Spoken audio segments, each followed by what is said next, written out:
the rebirth of classical pre-scientific philosophy. Philosophy as a classical way of life, not as a formulation, not as a system of words. If it carries with itself a system, that is to say, a world of discourse, that does not mean that it is resolved within that discourse, within that system. The goal of the philosophical life is not the formulation, the setting up, the building of a system. Although, from the outside, one could say every philosopher offers a system, which is to say a world of speech, a way of speaking that can be seen as organized as part, in fact, making up an organ, right? So it's organic. It is holistic. It has the configuration of a whole. All right. But now, what is pre-scientific philosophy? If there is pre-scientific philosophy, then there is scientific philosophy. And where does that come from? In the modern world, it was most notably the philosopher Leo Strauss who revived, who called for a return to a revival of pre-scientific philosophy. He called that political philosophy, classical political philosophy, or rationalism, which is really being political poetic. Let us be clear about this. By returning to the question, where does scientific philosophy originate? And in our tradition, it originates with Aristotle, most notably or paradigmatically with Aristotle. Why would Aristotle come up with a scientific philosophy? What are the limits of this philosophy? What is the central core character of this philosophy? Well, let us consider what scientific means here. Science, scientia in Latin, meaning from scio, which is to say to know, is in Greek more or less episteme. Episteme is knowledge of that which is always, that which is eternal. It has a kind of mathematical valence to it, right? It deals with things that don't change. Whereas the philosophical life is always working with things that change. And of course, it is converting them to that which is eternal. Right? It is reading them in light of a path that points directly to the eternal. And so we have the Platonic path, right, which points to that which is eternal in all things. But now, why would Aristotle be scientific? Aristotle is responding to a problem. We all do. Whenever we speak, we respond to problems. Our current way of speaking responds to current situations, right? A current predicament. Right? Now, all predicaments, of course, are related. There are fundamental common problems that we respond to. So no matter what the articulation we give to certain, questions, the fundamental issue remains unchanged. All right, so what does Aristotle do? He responds to a problem. What problem? Well, we consider the Platonic situation. Aristotle is responding to the detractors of the Platonic life. He is a Platonist who is dealing with various approaches to Plato and saying, well, look, there are certain approaches to the Platonic or philosophical life, or pre-scientific life, we could say, that are inadequate. They're misleading. There are certain deviances from the philosophical life proper, certain corruption of the path, right? Or certain ways of speaking that are not enlightening, that are not helpful. So he says, look, let us be very clear about one thing. The philosophical life is well grounded. First of all men by nature desire to know. Right? By this, Aristotle means, if we read the formulation in the original Greek, he means that we all are defined by a desire to come to terms with, even commune with, the hidden form of things, the eidos, right? Or that which is hidden to us. So it is not enough for us to see the appearance of things. We want to see what's behind the reason of things. And that's what defines us as human beings, as anthropoi. Why does Aristotle begin his metaphysics with a statement? Well, he is tying our human condition to the end which is proper to the philosophical life. He is saying, look, it's not that we have some crazy philosopher here who is pursuing some mad dream. The philosopher is taking the human condition seriously. He is the serious professional human being, we could say. He is the professional human being. He takes it as his consummate mandate to fulfill our humanity, right? To be fully human, not to be distracted, right? For if by nature we desire to come to terms with the hidden or true form of things, obviously we can depart from that quest and we can abandon it, we can betray it, and we can end up as mercenaries, as merchants of life, as prostitutes. We can be forgetful of our mandate, of our original desire, of our free desire. What we desire by nature can be obscured, and we can fall into the pursuit of deluded entities or, dreams, ghosts of the imagination. Right? We can be lost in the world as mad people, perhaps as sick, spiritually diseased or disabled people. Right? So, to be fully human is to be, in Aristotelian terms, a philosopher, to tread the philosophical life.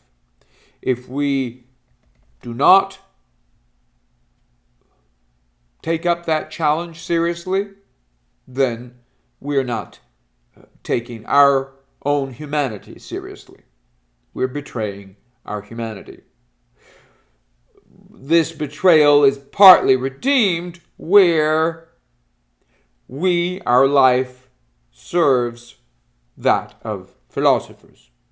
And so Aristotle admits that, look, not everybody will live the philosophical life, but it's all right. It's perfectly understandable. It's perfectly consonant with the human condition, the human situation. And so, but it is important to see that the philosophical life is fulfilling our humanity. And so the philosopher reminds everyone that we are not merely characters in a story. We are born to come out of that story. Now, how is this possible? It is possible insofar as the philosophical quest for knowledge of the hidden form of things is tied to a mind, right? That is, or a thought, a nous, a thinking, that is the full actuality of being, of everything. So there is a condition of possibility for the fulfillment of the philosophical life. In establishing this connection between our natural desire and its divine fulfillment, Aristotle is presenting and defending the philosophical life scientifically. In other words, he is presenting to us the philosophical life as a given. It is as strong as mathematics. Right? It has a mathematical weight to it. To be sure, Aristotle will admit and tell us, look, not all disciplines have the same degree of certainty. But he is adamant about the definitive character of philosophy as a whole, which he presents in his, most notably, in his metaphysics. So we have an ontology, the science, metaphysics as a science of being, ton, as such, right, in itself, autos. Being as such, of course, this is a slight reformulation of the Socratic question. What is that which we're talking about? What do you really mean? What is it that we're really speaking of, right? Now, the what question, right, is, and brings with it lots of difficulties. It's very difficult. Right? So in Aristotle's terms, we could say it involves the problem of substance, or ousia, essence, of what things really are. Is there something beneath appearance? How do we understand the relationship between sheer appearance and what's hiding behind it? There's a huge architecture of discourse that can be developed, and of course Aristotle develops a lot of this in his own work, and he left us somewhat of a whole cathedral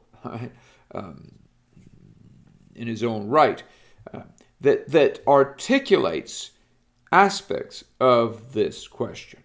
He is defending, this is worthwhile remembering, he is defending the philosophical life, showing us that it is not some kind of idiosyncratic Don Quixote de la Mancha type of fantasy, but that it fulfills our natural desire. And how is this the case? He shows us in his writings by connecting our ordinary knowledge to that which is ultimately thinking eternally, right? Mind or thought, thinking, thought. All right. In his thinking thought, what he means is that the ultimate truth about every being, everything, so everything is a being in the respect that it's, to some extent, it's partaking in life. Right? The ultimate perfection of every being is mind. And mind is purely thinking being. To be a purely thinking being, mind must think what is mind, what is thinking. In other words, the contents of mind are not other than mind itself. In other words, mind is the truth about being. Being is ultimately pure mind. Now, that's a little bit difficult for us to understand. In fact, to understand this, we would have to go through a path of conversion to the life of pure reflection. In medieval terms, our mind will have to ascend into God as perfection of thought, and so as pure being, or that which is actual and not merely, and so realized, and not merely potential. Now, this does not mean that we're realizing ourselves. The philosopher is realizing himself, as we would see in the modern case, in modern discourse. It means that he is ascending to an actuality that is presupposed by his own limited, determined being. He is a potential presupposing an actuality. Aristotle is adamant about this. Whereas for us, the actual, relatively to our condition, the actual presupposes a potentiality. Right? Ultimately, the potentiality can ascend to an actuality, which is limited, necessarily, on condition of, and this is the condition of possibility for that realization, that actualization, on condition that there be an actuality that is presupposed, right, as actuality. So the acorn will develop into an oak tree. Good. How is this possible? For the potential to be actualized. It's possible as the whole story of the acorn, or of the oak tree, if you like, is grounded in a form. This form includes both the acorn and the oak tree. The whole story unfolds within a greater or fuller order. In other words, to know the acorn truly, one must know the oak tree, and vice versa, right? To know the oak tree, you have to know the acorn. There is, therefore, a whole spectrum, a whole story, right, that defines the being, right? From infancy to old age, and the whole path, the whole process is a story. How do we understand man? Man is a story himself. Everything is a story. And so it is poetic, you could say. There is no single definition of anything that is adequate for us. The true definition of something is a story. Through the story, we come to ascend to the truth of that which is spoken of. So in the acorn, we already see the oak tree. In the oak tree, we see the acorn. And we see this as something alive, as a way, not just an atom, not a particle, but as a way that is reflecting the way of what? A way that is presupposed the way of mind. So everything reflects life. Everything is an imitation of the fullness of life, which is mind itself. Now, when Aristotle is trying to defend this way of life, really, the philosophical life being a life that ascends to the fullness of thought, of life, of knowledge. When Aristotle defends this, he comes up with mathematical-like formulations. Now, this leads to a difficulty. People might stick to the formulations, grab onto the formulations, and say, well, that's it. That settles the problem. And then there can be abuses, uses and abuses, misuses of these formulations. Again, to betray the philosophical life.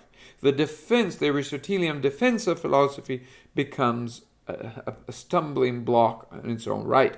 So that's where the medieval discourse is crucial. You see, what we have is battles in the Middle Ages, throughout the Middle Ages, not to be confused with the Dark Ages, which pertain to, we could say, the opposite of the Middle Ages per se.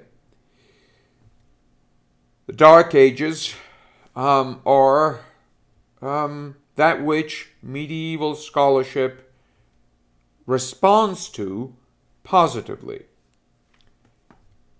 They are the chaos that medieval scholarship, and ultimately you could say philosophy in the Middle Ages, responds to. Tries to moderate, tries to save us from. So, in the Middle Ages, what we have is battles over formulations. How do we defend not only the philosophical life, but also Aristotle? How do we understand Aristotle as helpful to our recovery of a genuine life? How do we read Aristotle as a guide to our recovery of a philosophical life? And so a life in which our humanity finds its fulfillment in this world, open to, of course, divine transcendence. So we have the best of medieval scholarship battling against the detractors of philosophy, sometimes making up a front which would be called later the voluntarist front, right? Or even nominalist front, that tries to alienate, speech from being, and being from speech, from logos. Medieval schoolmen, in the best of cases, medieval scholars, medieval philosophers, are there to defend formulations, come up with formulations that will help us understand Aristotle so that we can be guided by him to discover the truly philosophical life, which is now, in light of the new defenses of Aristotle, now to be understood as divinely sentient, right? Fully divinely sentient. It is not enough in the Middle Ages, in the Christian Middle Ages, for us to say, with Aristotle, look, there are these mathematical formulations that show that we are, as human beings, born to be philosophers, to tread the philosophical life, and therefore for that which is fully eternal, eternal life. These formulations need a support, a defense. And so we have the revelation, the divine revelation, which comes with the Bible, that confirms Aristotle. It confirms the validity, the legitimacy of the Aristotelian, mathematical, even scientific defense of philosophy. This is not usually understood today because we live in the modern world, which is disclosed by a decisively anti-Platonic impulse, which finds its first important articulation in Niccolò Machiavelli. But let us now consider what we tend to ignore today, what we tend to remain alien to, a pre-philosophical, pre-scientific, pre-scientific philosophy. What is a pre-scientific philosophy? It is a pre-Aristotelian philosophy. It is a philosophy that lives in danger, a philosophy that has not yet been defended mathematically, a philosophy that exposes itself as a way of life where the philosopher is placing himself within discourse, vulnerable. And of course, in Socrates' case, this is most evident. So, the pre-scientific philosophy is a life that is exposed to all sorts of attacks. Now, this means that the philosopher, the pre-scientific philosopher, not being able to rely on scientific defenses of philosophy, will have to rely on some other type of defense. He will not speak in his own words.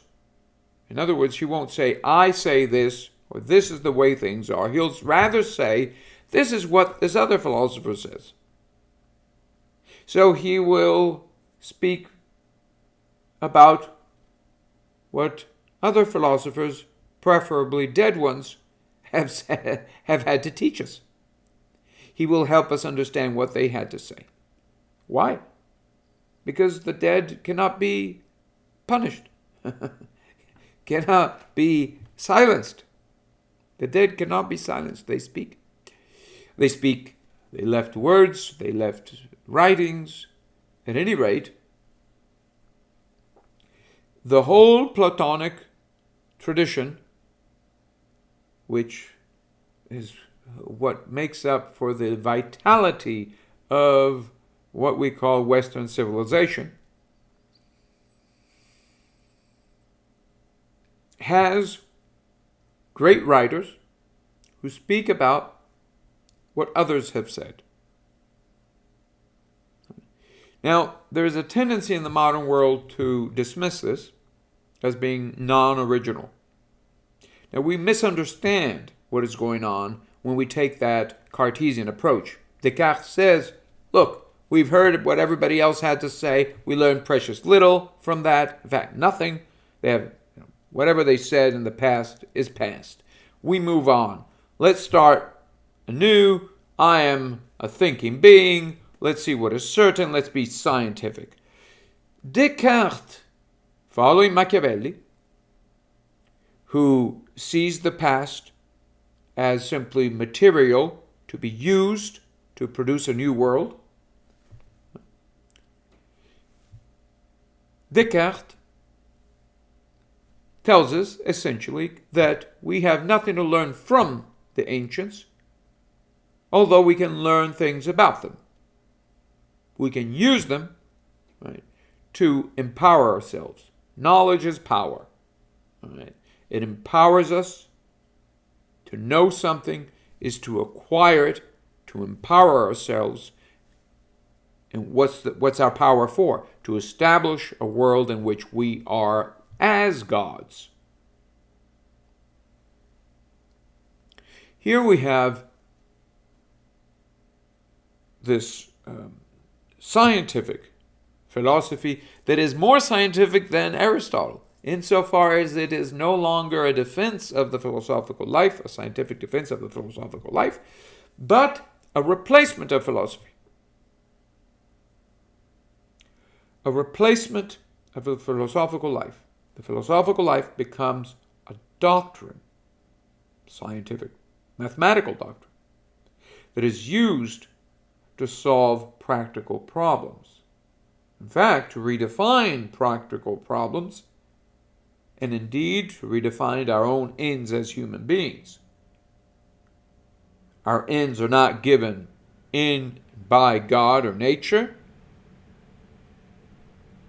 We give ourselves our ends in building a world in which we are supreme. We reign supreme and free. Given our scientific approach to philosophy, or rather the replacement of philosophy with, well, a science understood in strictly ideological terms, insofar as it has ideas as instrumental to the establishment of a better world, we no longer are open, really, to the philosophical life.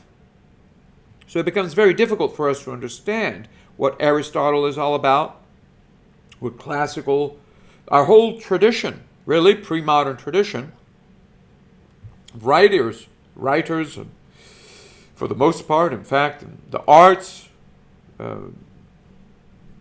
various arts, everything that is from the pre-modern past is no longer appreciated today for what it was. We're no longer capable of understanding what is there, the traces of the past.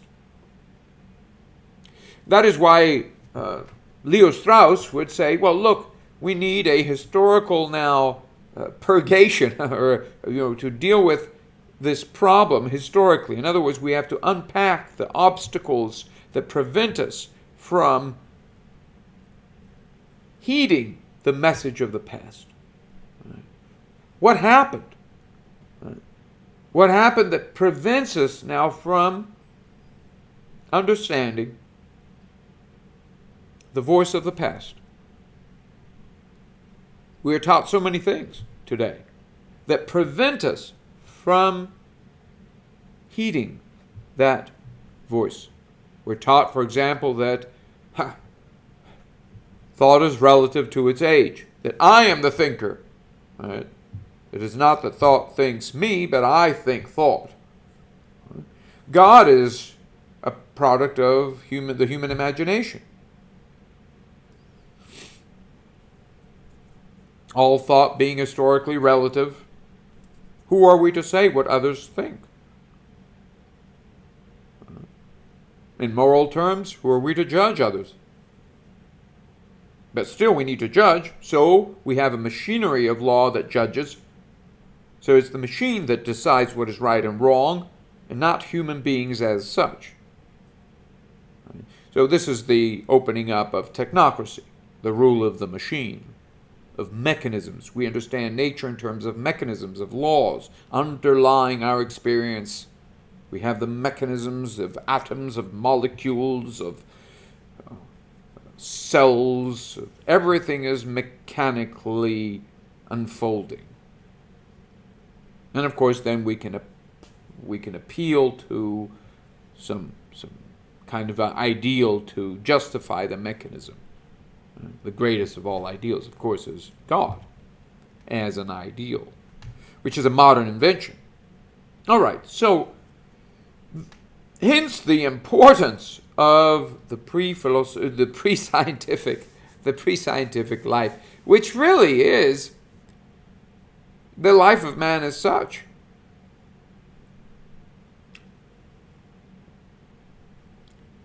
Now, the pre-philosophical life, one could say, is the fallen life. The life of a man who doesn't know what the heck he's doing. And then there's a point where man turns around and says, oh my goodness, there's a kind of conversion here of life. And he says, so that's what has been going on here. I've been tempted to acquire knowledge, to acquire all kinds of things, to pursue power, without realizing that there is a path leading from all acquired knowledge to a knowledge that is presupposed by all acquisition. A knowledge that belongs to things themselves. And in biblical terms, that's divine knowledge.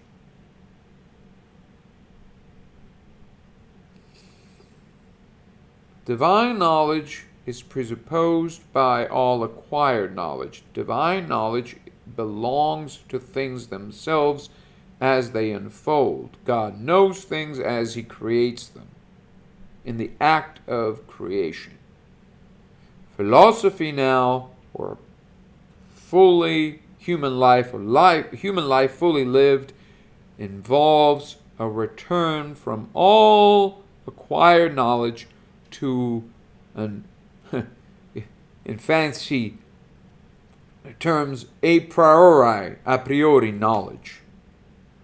A knowledge that is presupposed by all acquired knowledge. That knowledge is at once understanding. Understanding involves life. Machines don't understand. They have dead knowledge. In other words, they acquire data. Today, we go to school and we're trained to be like machines, to acquire data, not to understand. Because understanding threatens the technocratic system, regime. Understanding is not the fruit of acquisition. It is something that cuts through acquisition.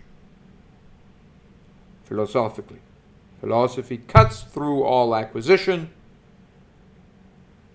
on its way back to a knowledge presupposed by acquisition that makes it possible for us to acquire knowledge. All knowledge that we acquire has a kind of technical character to it. It's defined, limited, finite, can be forgotten. Is there a knowledge that cannot be forgotten? That is presupposed by our finite being. To return to that knowledge would be to return to God, ultimately. And so philosophy returns to that which is fully divine.